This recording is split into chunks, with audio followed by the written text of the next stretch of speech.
Good morning, everyone. It's good morning here in the Philippines, and it's good evening there in California, I believe. Yeah. It's 7 p.m., and I'm very excited for today because I would be interviewing. I'll be spending about an hour with the award winning American author, Chella Courington. And of course, you are seeing her already on the screen. So why not give her a big round of applause? Good morning, Chella. Good morning. So, how's the weather Oh, in hi, Santa Aya. Barbara? Oh, well, thank you. It's always so amazing to me, the time difference. It's like 15 hours. I just want to mention it. So you're 10 o'clock Wednesday morning. Yes, it is. It is. Yeah. And what do you usually do at 7 p.m. in your daily routine? Well, usually I eat at 7 p.m. And then my husband and I afterwards will watch some sort of British mystery on television. Okay. Maybe an hour. And then I'll go work in my study and he works in his. That's a great routine there. And I'm Yeah. very excited because we are going to talk about your books. And you know what? I prepared a presentation, a PowerPoint, so that they can see while you relate to Oh, them what these great. books are. But first of all, Shella, let me just say this before we really go on with the questions. Okay. Let me just say that I really enjoyed reading your novella, okay, The Portrait of Marriage, and your writing is powerful. Your writing is beautiful. It Oh, really is. thank you. Thank you. I love hearing that because I love writing. When you sent me the copy, and you know what, I wanted to really do a marathon, reading marathon of this one, but I couldn't help myself but to really pause and you know what, just dig in and just stay in the moment, be with the characters, and try to feel what they were feeling at that time. So I will go on forever, but you know what, the mastery of the language there. So I'm really amazed by how you came together with this short novella. So yeah, Oh, I'm a big thank fan you. of yours now. Well, as I was telling you the other night when we were chatting, um, a lot of this is based on my life. I mean, it's something we call autofiction, which is like taking your autobiography and giving it fictive freedom so you can Mhm. elaborate on things that you like. And my husband always says, but remember, I'm much nicer than Tom. And but much of it is based on my life. And the nice thing, because I wrote it in the snippets as it is in the novella, is that a lot of these pieces I sent out to journals and published it before I put it together for the book. So that Yeah, that was fun. I could get feedback in the process of writing it. and we'll dig into your novella in a short while. But let us see, the whole array, the plethora of books that you have published for our viewers to see, so that they'll be familiarized with your work. So Oh, let me just share great. my screen. I prepared a simple presentation here. And as soon as you see this on your screen, are you seeing it right now, Chellen?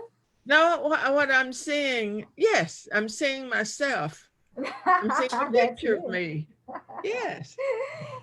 And let me just say this, our guest for today has published more than 100 little stories, including micro and flash, and more than 150 poems in a range of anthologies and journals, including The Collegist, Los Angeles Review, and Smoke Long Quarterly.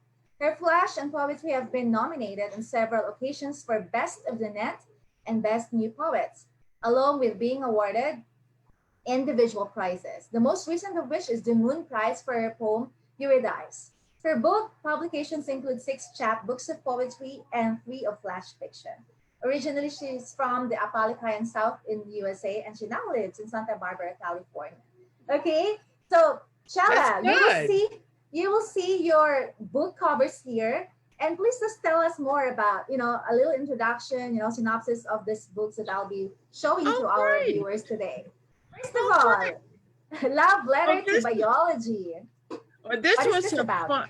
This was fun to write. This was published by Pork Belly Press, and in some ways, I think it was my most popular book. It was used in two college creative writing classes. And it's little tiny stories, little micro stories.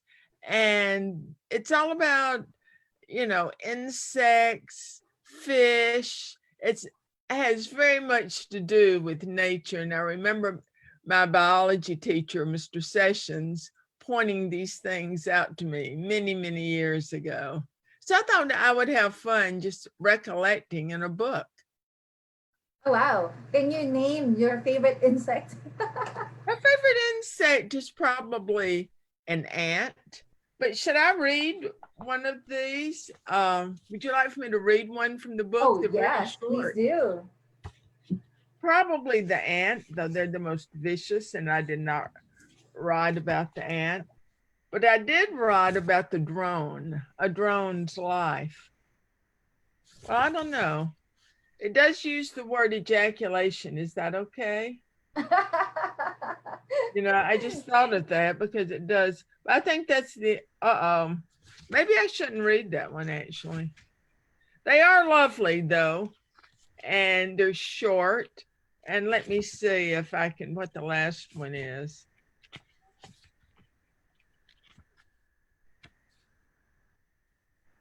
Um, Preferring a clean virgin.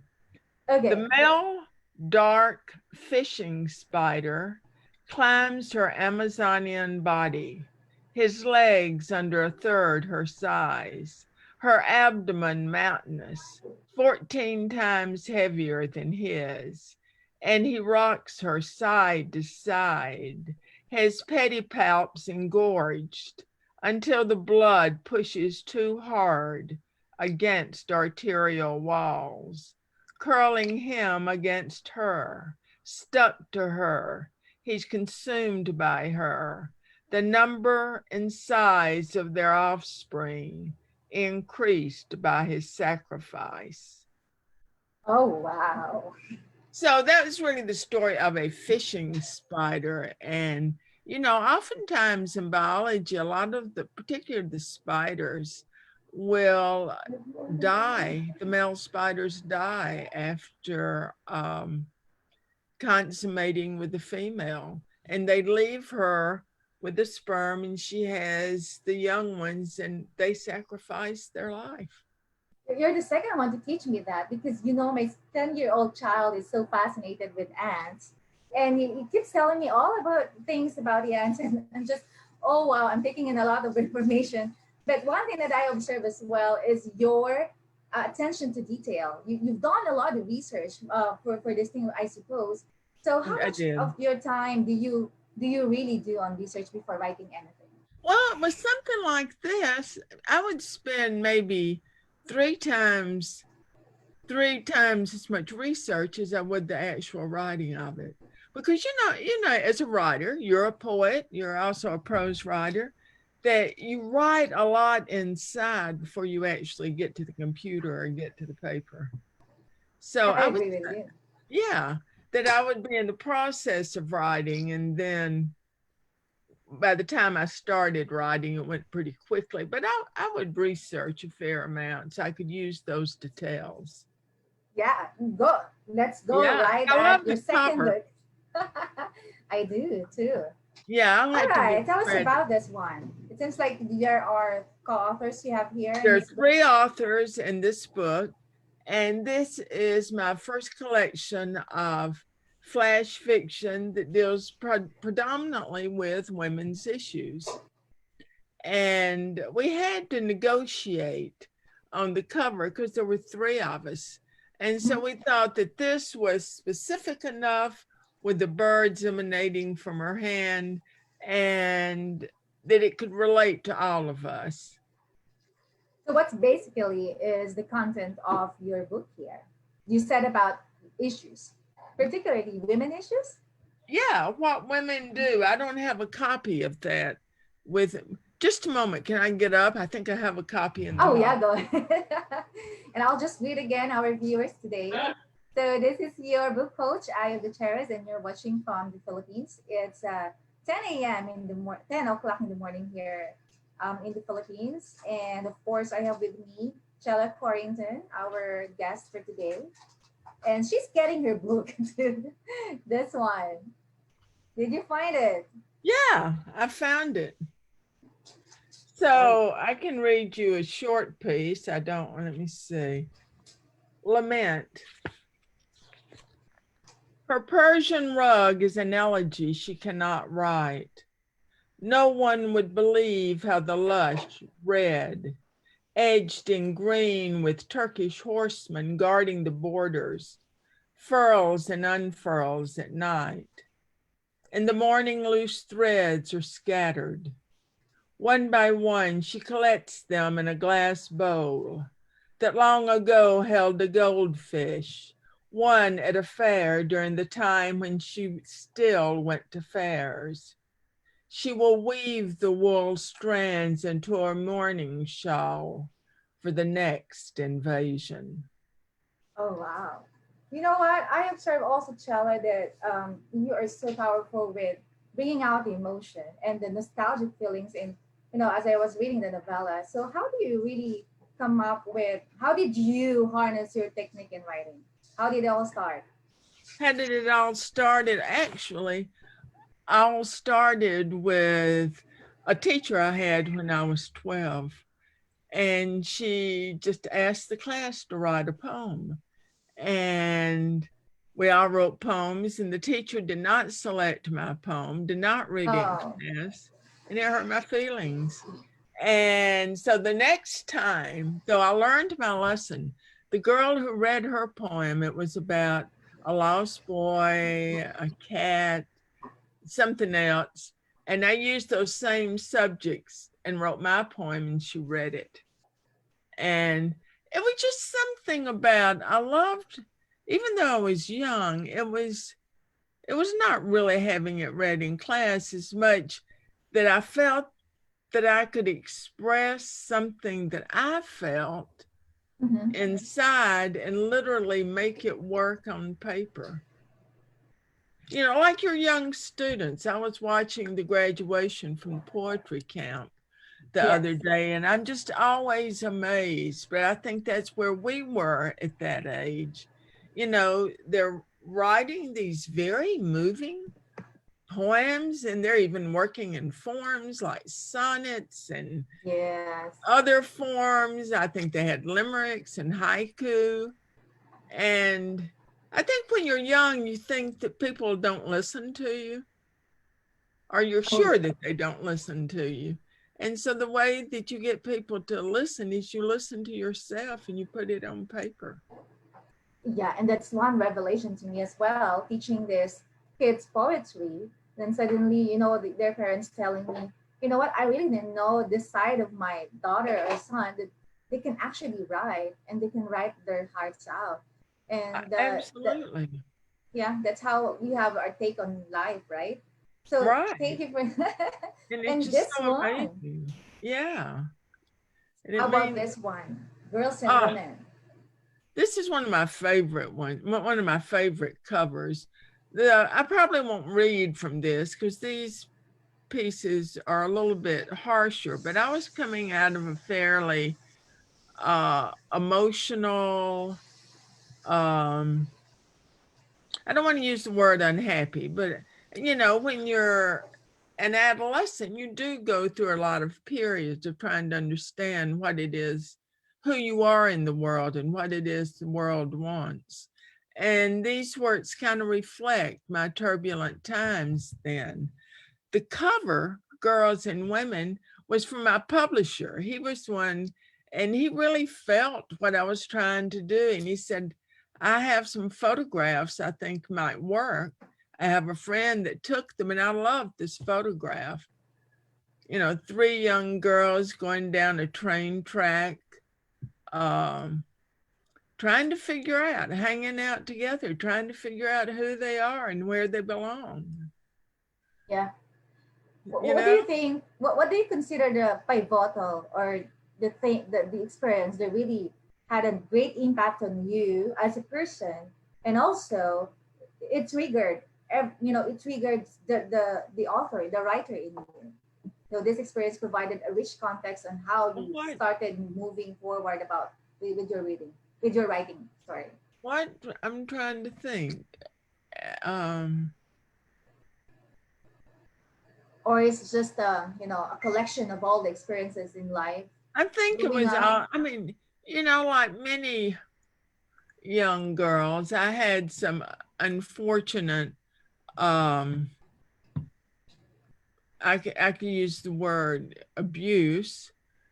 Uh as a young girl, I think that shaped the way I looked at the world. And I think that very negative things can happen to us, but it's then our responsibility somehow to transcend those experiences. And it was probably a couple of really harsh experiences that happened in high school that moved me, that shaped my life. And not only harsh, but I also, I lived in a very small Appalachian rural town that was very white and very provincial, Mhm. um, very racist, I think. But I had my best friend, her mother was very open. She was probably kind of the progressive civil leader in the town. And she had a great influence on me and the way I thought and shaping my vision of the world. So helping me to become maybe the person I wanted to become. It's wonderful. It's great to hear that. And Yeah, you know what? That's it. And they say that your writing is really just the summation of all your life experiences, the depth right. that you really give into it. So it's a collection of everything. Thank you so much. How about this? We're on your fourth book already. Uh, yeah, I love this. I love the cover. It's just These in people there because I can't read the rest of the title. It's in in there. their own way. I'm sorry. Okay, It's in in their their own own way. way. And it's a collection of 19 poems from the area where I grew up and from growing up in the Appalachian, that part of the United States. Appalachian, that's how you pronounce it. I'm sorry. I mispronounced it in the beginning. No, don't worry about that. But it's very different. At the time I was growing up, which was in the 60s, it was like it it was on the brink of change, but it seemed much more provincial than the rest of the United States. Mhm. Unfortunately, we found out today, and in this period we're living in, that there's more of that type of thinking in all of the country than we knew. But I love these poems. There's some really, I have Please this copy. indulge us with one of the poems written there. I think I will. Let's see. I think I'll read Mama's Orchid. After a painting by Georgia O'Keeffe. Girl, just look at that flower. All green and yellow, swimming together, spilling over the edge, like rainbow sherbet Mama made in July and spooned into glass cups that slipped from our sticky hands, crashing on the black and white linoleum she laid when too old to bear children. Just look at those petals, fringed in lavender. A feather boa she tossed over her shoulder, cascading down a satin back Saturday nights as Daddy dipped her to radio blues, with us praying for long legs and to stay up past 9 when Ella and Billy brought it on home. Never cared for real orchids. Those hothouse types, too busy, being fussed over, still don't bloom like that purple flower Mama loved to wear on her birthday, and afterwards stored it in the icebox till petals turned brown. Great. I was chuckling when I heard about the linoleum because as a young girl, we had this in our home. Yeah. Did you have black and white linoleum? on the Yeah, kitchen I floor? don't remember really, but it's just the what we put on the floor all the time growing Oh, up. yeah. Well, what can you say about, the style of the writers back in your, in your years, and how do you compare that with the writers of today? Um, well, the writers that I grew up with and that I was impressed by were sort of two schools. Um, a narrative telling a story, but also an imagist writer like Hilda Doolittle. Um, Mm-hmm. One of my favorite writers actually is Alicia Ostraker, and she manages to be both imagist and have some narrative woven in that you can make the story from the images that she's projecting. Today, I read a lot of the contemporary poetry, and as you read a piece, you try to get into it. It's much more experimental, Mm-hmm. I think, than the kind of climate that I grew up in. But I like it. It's interesting. But I think I'm still informed a lot in my writing by images, by very concrete images. And somewhere behind those images is a story going on. I may not be Yes. explicit about the story, but I'm hoping the reader can make their story from the images I project. And you do very well with that. I Oh, observed. well, thank you. Yes. Thank you. How do you like this cover? It's very surreal, I think. To me, yeah. I thought it was like Victorian at first, and of course, because of the dresses. But then I saw the fish. What's the connection of the fish there? Yeah, I thought with the fish that I identified with it. I thought about Pisces because I'm Mhm. a Pisces, and now fish are very flexible creatures and can swim both ways. So Oh, I identified with that. But he's tossing heads. It's really an interesting cover. it is. It is. Wow.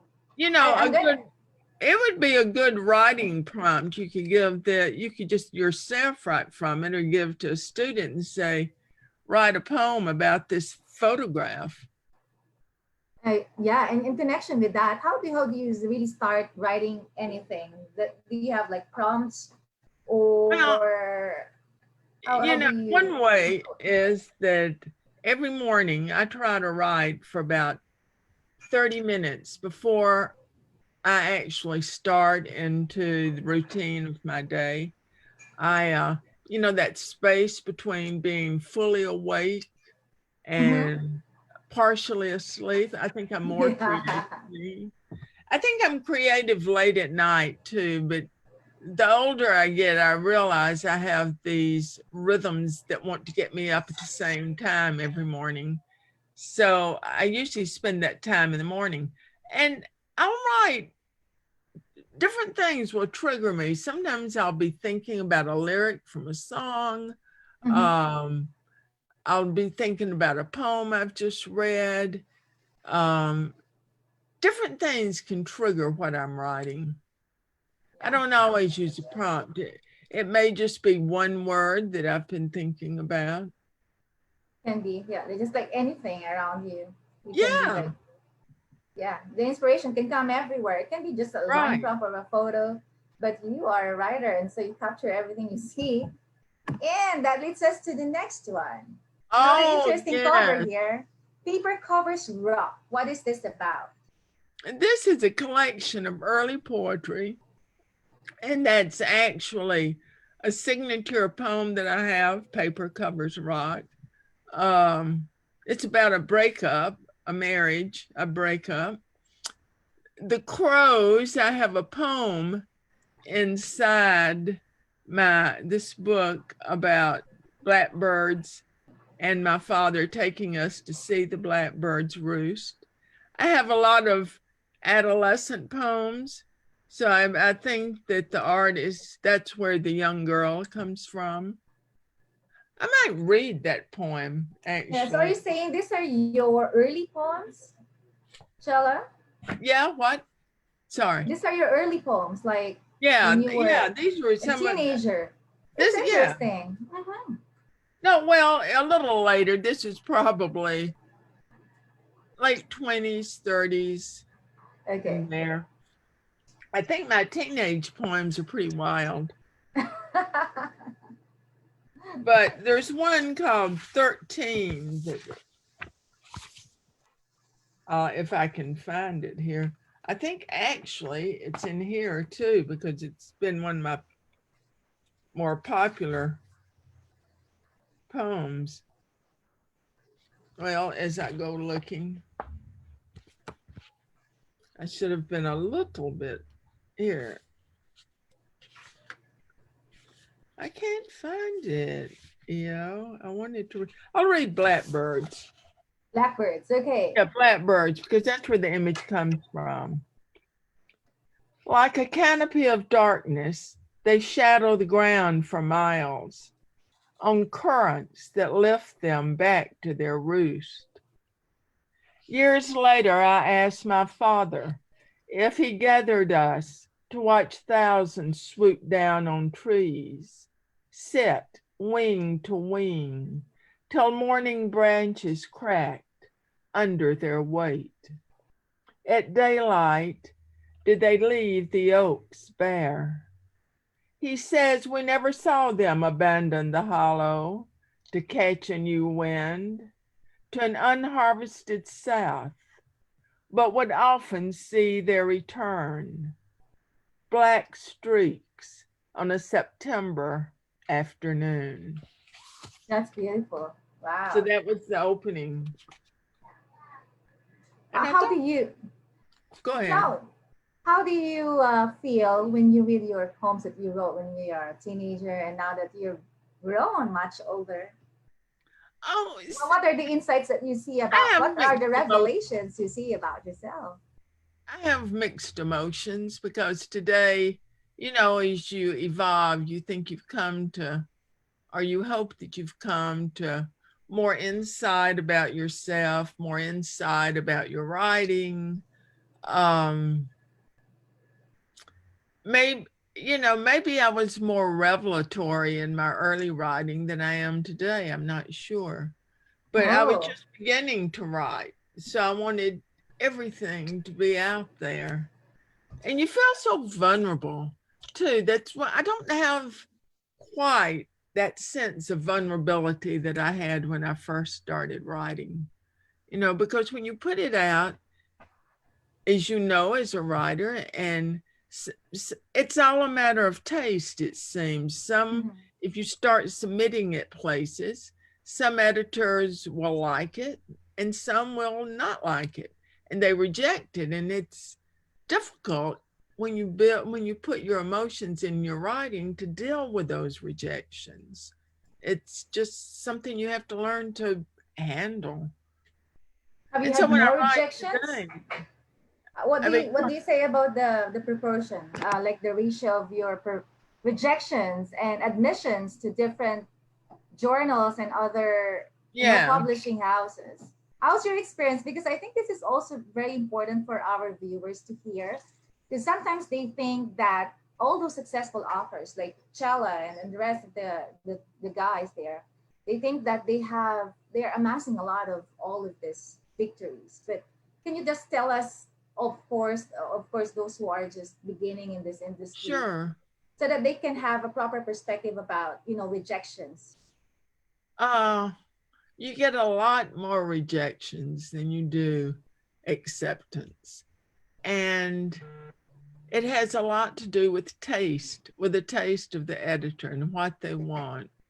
It's good to kind of research if you're looking at a particular journal, superstitious review or whatever the journal is, to read some of the things that they've published and try to think, do I have anything that they might like? But you can do that research and still be rejected. But it's heartbreaking. Even Mm-hmm. today, it's heartbreaking. But it's really, I think for most writers, it's the process of writing and getting getting our expression on the paper that's more important. So I remember I went through a time of many rejections and I Yeah. stopped sending things out. I just kept writing. And then once I kind of recovered my sense of self and my confidence, then I began to send out again and had a little bit better acceptance. Those are great It's words of hard. wisdom. It's Yeah, heartbreaking. it is heartbreaking, You isn't it? wanted to Because quit. you share. And sometimes I'll just be mischievous and that, you get various levels of rejection letters, those that just reject you and you don't think they ever want to hear from you again. And then you get those that are trying to make you feel good about the rejection, that you made it to the second tier. But it's Kiss, just, kick, kiss. yeah, it's just not quite right for us. And a couple of times I've just been in a mood and I would, and you're not really supposed to do this according to protocol, but I would just Mhm. send back an email and say, I appreciate your letter. Thank you. Where do you think this piece would be right? And just ask. Oh. Well, I don't think I've ever had any response. I don't think any But that's a editors, smart move. but sometimes Okay. you just strand that kind of, why did you reject me and praise me at the same time? Have you kept all those rejection letters or did you just No, throw them away? no. I I do have today, and I think this is through experience. I have a piece rejected. I just turn right around and find a journal to send it to and send it out again. Then I have kind of a rule of thumb that if it's rejected more than 5 times, maybe there is something I need to change about it or rethink it. But Okay. but for the first 5 submissions, I just think, okay, it's a matter of taste. I'm just going to have to hit someone that likes this. And it's important, and I hope that our viewers, capture that even to this day, Chella is still getting this rejection letters. So you're Yeah. fine. You're doing fine. If you're getting all of those rejection letters, huh? Your time will come. but Okay. and don't, I have a friend who kept her rejections and framed them. But that's not my approach. My approach is just toss them out and move ahead. I All want to right. go forward. Go forward. And with Yes. that, we are ready to move forward with your next book. Oh, good. This is a Southern great. Girl. Oh, Gone this was my wrong. very first chapbook. In fact, Oh. the son of a friend of ours was a tattoo artist, and I Mhm. asked him if he would actually do the illustration for the cover of the book, and it was so clever. Southern Girl Gone Wrong, which is the title. He also made the tattoo on the woman on the book. Yeah. So I The thought that left was arm. cool. I don't think I have a copy of that with me. But that was fun because that was, I've been, How old are you when you wrote this? When you oh, published now this? this one was maybe, my first book was maybe 20 years ago. Oh. I was just doing in journals, and when I was in college, I published in the our literary magazine, but this was probably 20 years ago. I Mm-hmm. looked on Amazon. This is really funny. And there's only one copy of this available, but it's a signed copy and they're selling it for $113. Oh, that's And so expensive. I, I think that when this first came out, it was $755 or $750 or something. Did you say like And now $113? 113. Yeah. Really? Who set the price? It's a rare book, ladies and gentlemen. You gotta get. One day, one day. I love this yellow. That is Mhm. beautiful. Yeah, that's gorgeous. Yeah. Wow. Well, will you tell us the tone of the poems here? of course. I'm sensing something I like think the tone is a little bit elegiac. You mm-hmm, know, it's a little bit of coming to terms where, because I did grow up in the Appalachian area, and it's true for anyone who grows up in a certain part of the country and then mm-hmm. moves to another part of the country. You know, there were certain things that I regretted leaving because it was physically beautiful. I left friends there. Um, Several of my friends are activists, always, you know, protesting and trying to change the world. And so I think the tone was sort of elegiac because I was leaving things. It was a bit of a regret. But it's, you know, it was looking back on my move from Montgomery, Alabama to Santa Barbara, California. And if you look Mm-hmm. at the expanse of the country, I could be, you know, I could be Are these moving two totally different worlds from, you know? where we were, yeah. But Montgomery, Alabama is a very progressive, on one hand, city today because a lot of people of color who had left there have Mm-hmm. returned there, and they have the Southern Poverty Law Center and the Civil Rights Museum. They have that new lynching museum. I mean, there are things that are very forward thinking, but it's very different. The history of the places are very different. When I was growing up, you know, in the 60s, California was always kind of depicted as this hippie state. And it was just so different, I guess, from the The song that I tradition. remember is "Welcome to the Hotel California." Yeah, yeah. I grew up with that song. And you think of all the musicians, and so there was a great deal of difference. But it's like with any writer, whether it's Thomas Wolfe or Toni Morrison, that looking back, when you leave a place and you look back and think about it, it gives you the kind of distance that you can write about it in a more thoughtful way.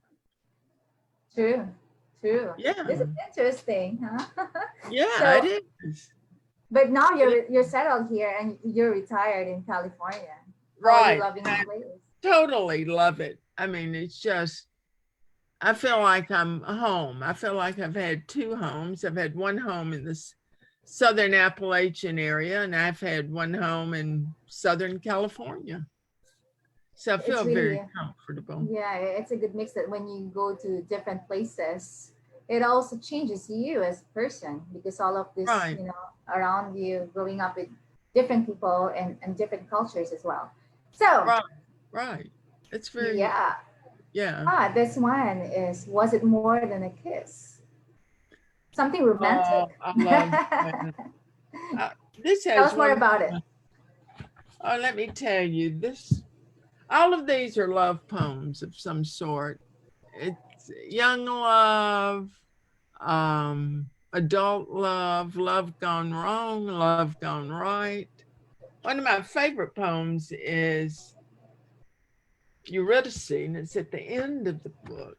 This was published by a woman here in Mhm. California whom I did not know, but the cover was by a friend of mine who's a photographer, Jerry Gomez, and it was one of his orchids, and I thought it was Yeah, I guess, yeah, my guess was so right. It's an beautiful. orchid. Yes. Yeah.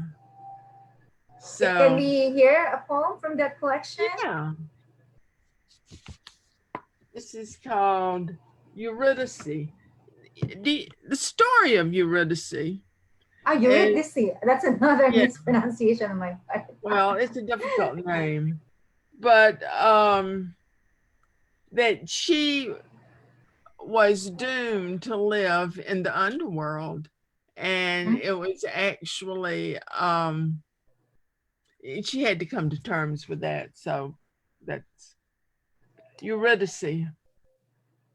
Women have cried over my confinement and held by a husband who loved me so he could not turn away, could not abide the caveat.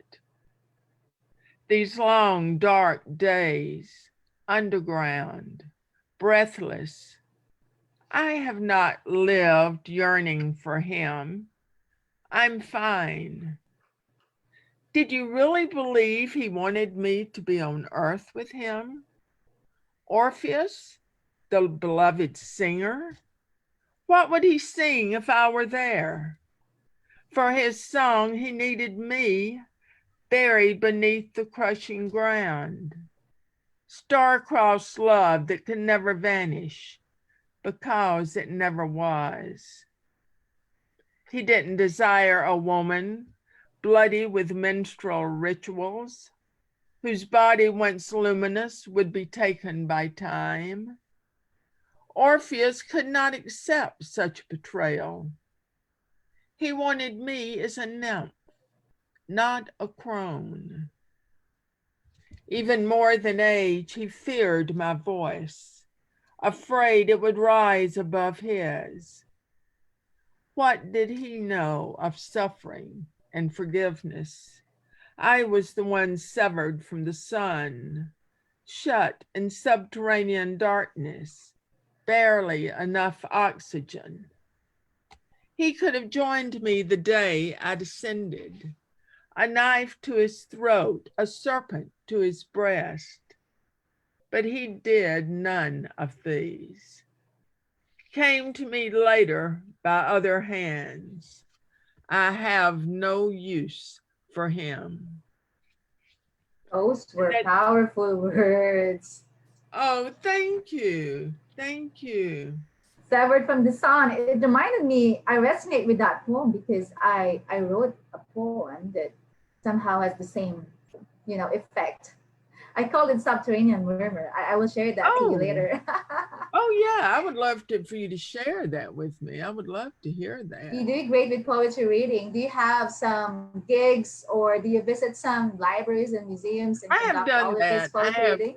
Yeah, I have done poetry readings in some local bookstores. A friend of mine directs a personal stories performance, and I've been in a couple of those. So I've done a fair amount of public reading.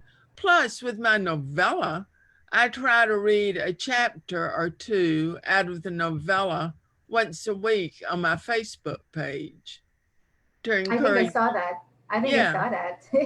Was it chapter 11 that you read? It was chapter 11. I remember. yeah, yeah. I was stalking you. I wanted to encourage people to take a look at the book.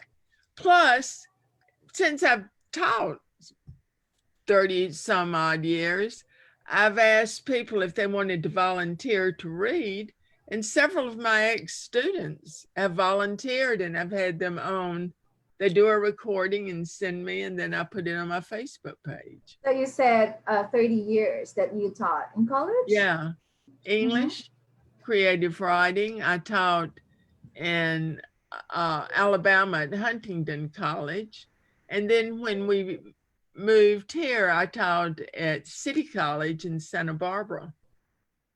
And that's actually a good introduction for your novella. Let's Yay, Adele and Tom. First of all, you said about the genre of this is autofiction. So you can just tell our viewers, what is an autofiction? Autofiction is, excuse me, based on your life. It's based on autobiography.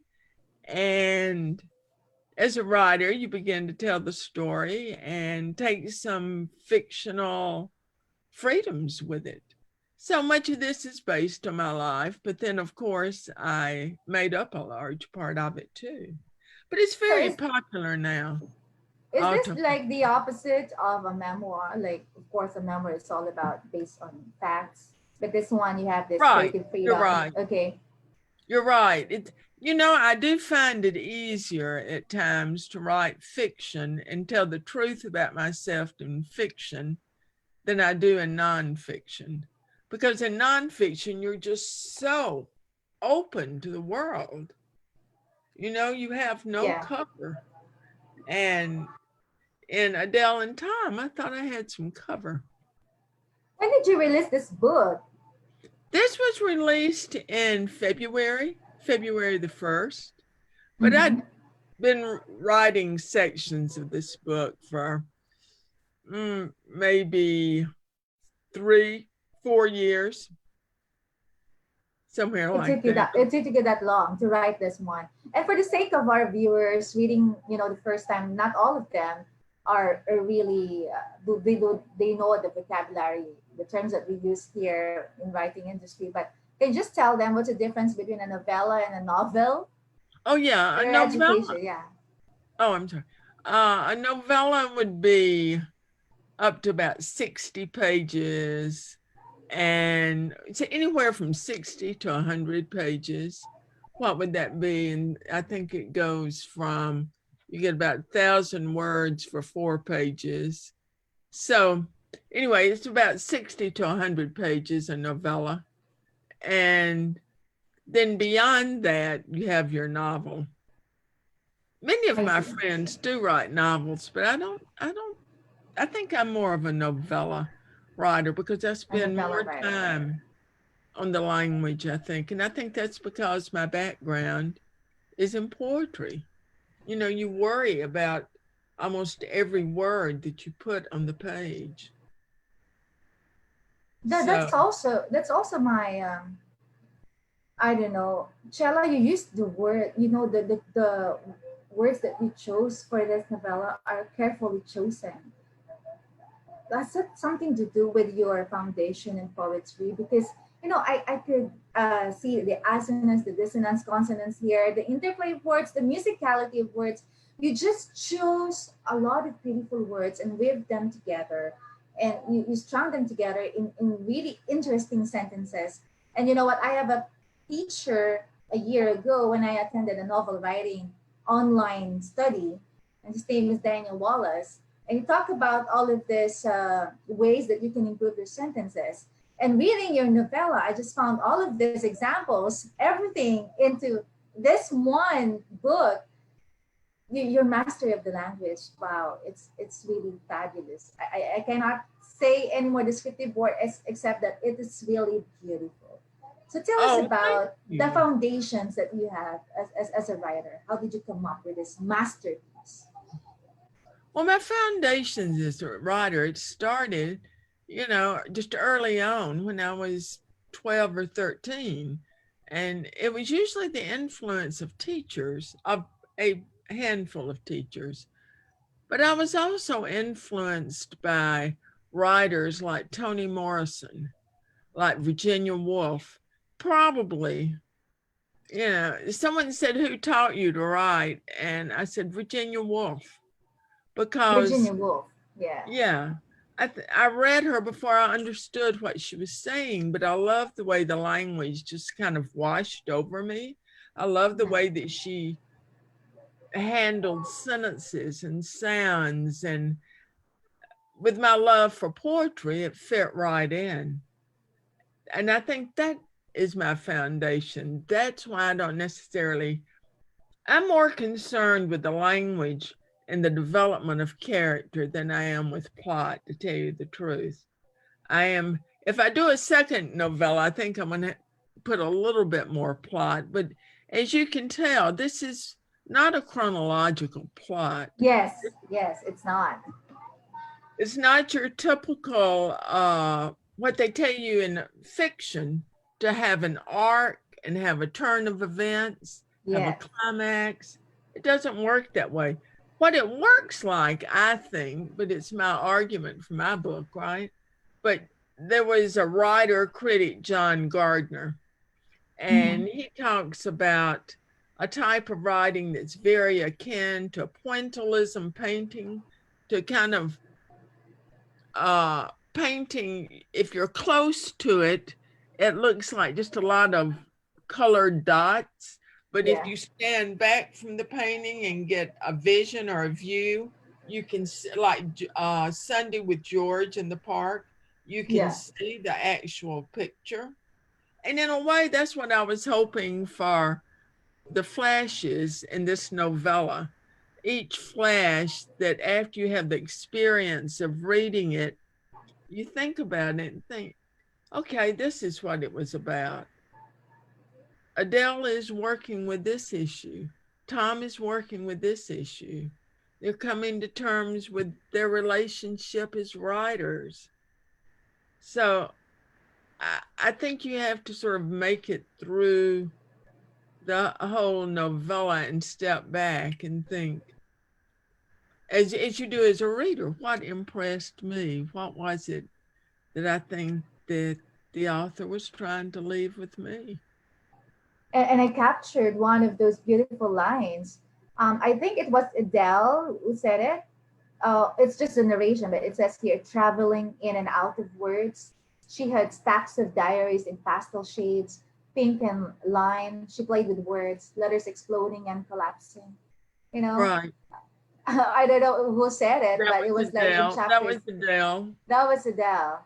Yeah. Yeah. And that was sort of based again on my experience when I was a kid. I kept all kinds of, we called them diaries then, journals, and had a key and I'd lock them and Do hide you them. have those?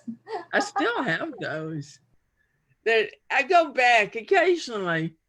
I have some diaries from my late teens that I go back, and occasionally I have read excerpts to a couple of friends, and I think they're just sort of like, what is she doing? You know, but it's all a journey. It's all a journey. Yeah. I started writing my diaries or journals when I was like 9. So I really understand sometimes it's just a one liner. It's just like you said, it's sunny day, it's raining today, and that was Yeah, it. Or like I ate an avocado today, things like that. Well, there's yeah, this part that Adele somehow struggled for a time with her writing, the writer's block. And right. Chella, as an experienced writer, do you still encounter this, or is it some kind of myth already for you? Well, I don't think it's a myth. I do think that there are times that we think that we're more uh, productive than other times, or that the words just come to us easier than they do. I've kind of waited. I think that block is real and can be real, but I think there are ways of coping with it. And one way for me is through free writing. It's Mm-hmm. through kind of what I was talking about earlier. When I get up in the morning, I just sit down and write. I don't edit myself. I will just write for 30 to 40 minutes and just, no editing. And it's just whatever thoughts come to me at the time. And I find that free writing is a good way to combat the writer's block because, you can show up either at the computer or at your journal and words might not come to you. Sometimes you can keep writing and saying words are not coming to me, and they will come. Mm-hmm. Finally, there have been occasions that nothing would come, and I would just go pick up a favorite piece of writing and copy the writing from the novel or from the poetry for 10 or 15 minutes till I got my own energy going. So I That's a think great practice. yeah, Go I ahead. think there are a lot of ways of coping with times when the words are not coming to you as easily. And True. that's one of the ways. I agree. I agree.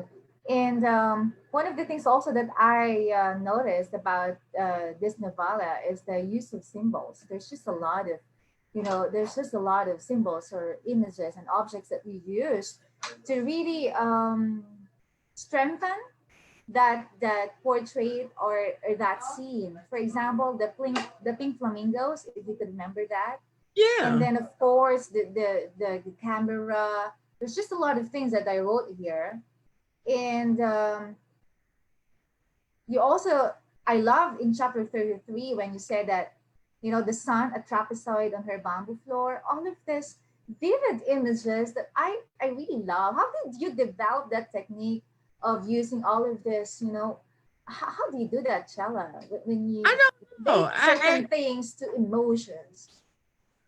I actually don't know. I think again that because I know that chapter you're talking about, and my mind, the writer's mind just seems to be tumbling on things, trapezoids, and just going through all of that geometric space, and um, I think that in that particular chapter, and I think in my own writing, that a lot of that tumbling of imagery comes from my commitment to free writing, to that process of just writing and not editing yourself.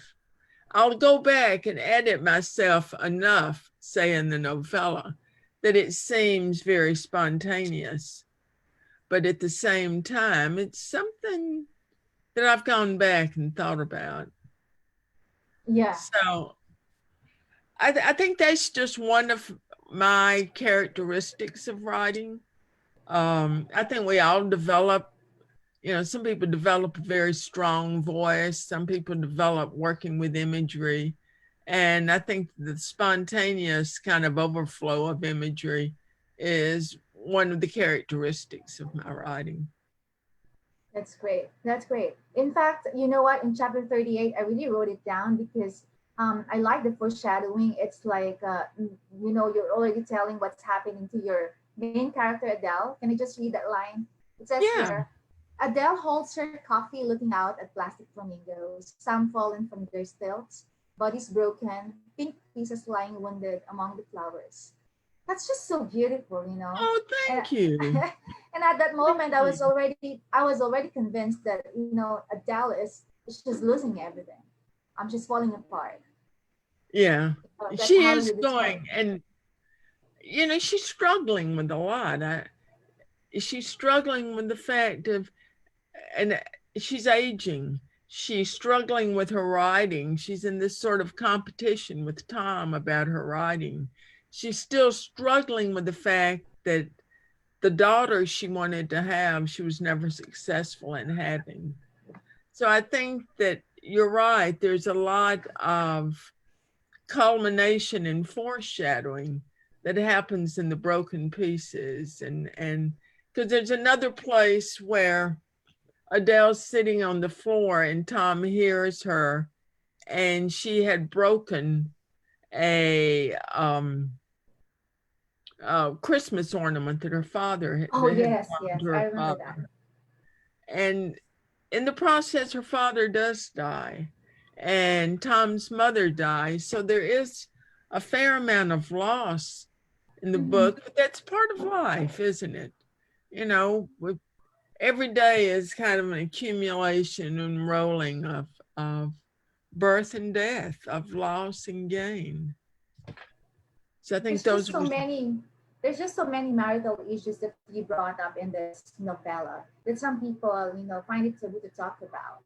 But then here you are this storyteller, you are telling them the truth and all of these things about what really happens, in a marriage. And I like that. I like right. that you captured all of these things. There's even one chapter that, Adele was so, she couldn't forget the experience of, was it just writing something, or she learned about a woman getting an abortion, that horrific Right. incident in that woman's life, and it stayed with her. Yes. And she was a journalist, she tried to make her living by writing.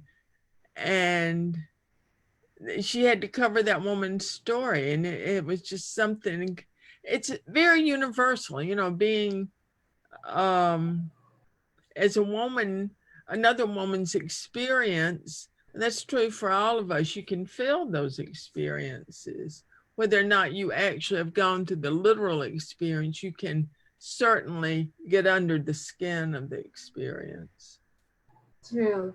And you know what? I won't spoil the ending to all our audience today. But if you come to the last chapter, then it's just, you are going to sit there and mull about it, and you'll think about what a great read that was.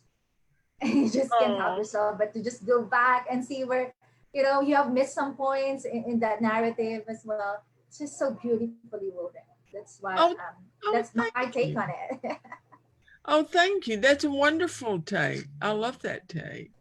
Um, yeah, a lot of my heart and soul is in that novella. I mean, in all of my writing.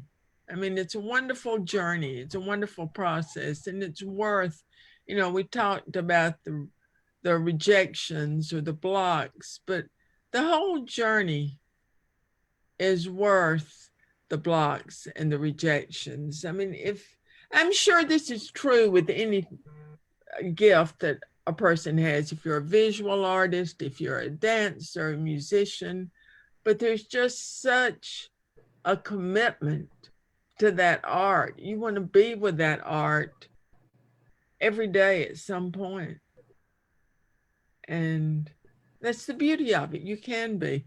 The one nice thing about writing is if you have your phone, or if you don't have a phone and just have paper, but you can always jot down things you're observing when you're out. I mean, living, just living, is never very far from the page, I think, for a writer. I love that. I'm gonna capture that, huh? Shella, I've learned a lot from you today. Your books are so rich in substance, and it's just Oh, different. The formality of the language, how you also played with some of the topics and poems that you wrote there. And is this saying that you will never retire from writing? You'll still write so no. long as you live. Right. Yeah, never. I mean, you're always there with your writing. So So that's what's something next for you? What's next for you after this? I'm What are the trying. projects Well, you're working on right now? yeah, I'm in the midst of thinking about a second novella, and I have a character that I'm working on, and it will still be in flash form. And I have probably 10 pieces that I would like to I would like to see that materialize into a novella because I like that And character a good lot. luck with that.